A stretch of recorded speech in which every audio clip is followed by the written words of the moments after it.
Magsisimula ang kwento sa ating bida siya ay naghahanda para pumasok sa kanyang paaralan. Habang siya ay naglalakad ay bigla siyang niyakap ng kanyang kaibigan na sobrang laki ng joga.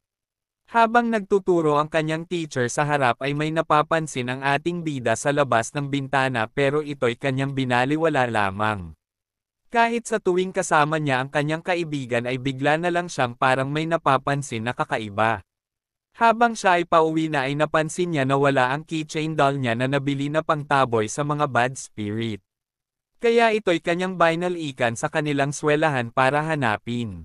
Binuksan niya agad ang ilaw sa kanilang room at nakita niya ay kanyang naiwan at ito'y kanyang pinulot para makuha. Bigla siyang may napansin na parang may mabilis na anino sa likuran niya kaya tinignan niya ito. Habang siya ay pauwi na ay bigla nang umulan at sumilong muna siya sa isang waiting shed at pag-check niya sa phone niya nag-message ang kanyang kaibigan. Habang kausap niya ang kanyang kaibigan at nag-send siya ng picture ay paulit-ulit na lumalabas ang kanyang sinend at biglang itong naging mukhang multo kaya ito'y kanyang nabitawan.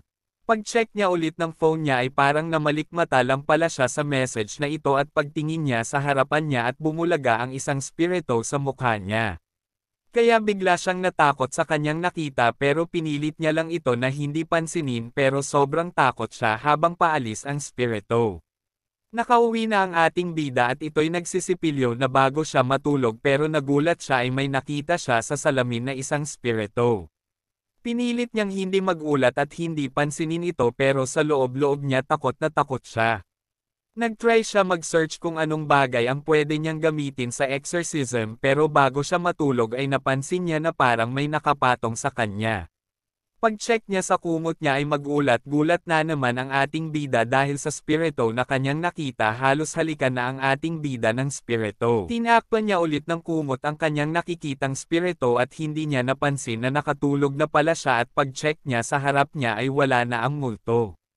Nag-start na naman ang kanyang pagpasok sa eskwelahan pero nagulat siya sa kanyang kaibigan dahil bigla siya niya itong ginulat. At dito ay biglang nagpakita na naman ang isang spirito at natulala na naman ang ating bida sa takot pilit niya itong hindi pinapansin dahil sa kanyang takot. Nakausap siya ng kanyang kaibigan dahil ito'y natulala na naman siya at bigla nang umalis ang multo dahil sa hindi niya ito pinapansin. Habang sila ay nasa locker room nila at nagpapalit ng kanilang uniform ay nagpatulong ang kanyang kaibigan na buksan ang locker nito. Kinakabahan ang ating bida na buksan ang locker na ito pagbukas niya wala naman siyang nakita na multo dito pero pag-check niya sa itaas ay may ulo na nakasilip sa kanya. Natulala na naman ang ating bida sa kanyang nakita kaya tumalikod agad siya pero ang masaklap dito ay nagpatulong ulit ang kanyang kaibigan na kuhain ang phone nito don banda sa multo.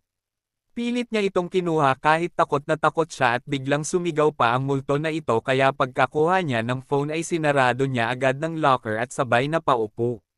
Guys, maganda din tong anime na ito dahil sa mga multo na makikita dito pilit lang talaga niyang binabaliwala, try nyo na lang panoorin te guys. Ang title nga pala ng anime na ito ay Mieruko-chan. Guys, wag nyo naman kalimutan ako ay follow dito sa TikTok sa aking FB page at sa aking YouTube channel.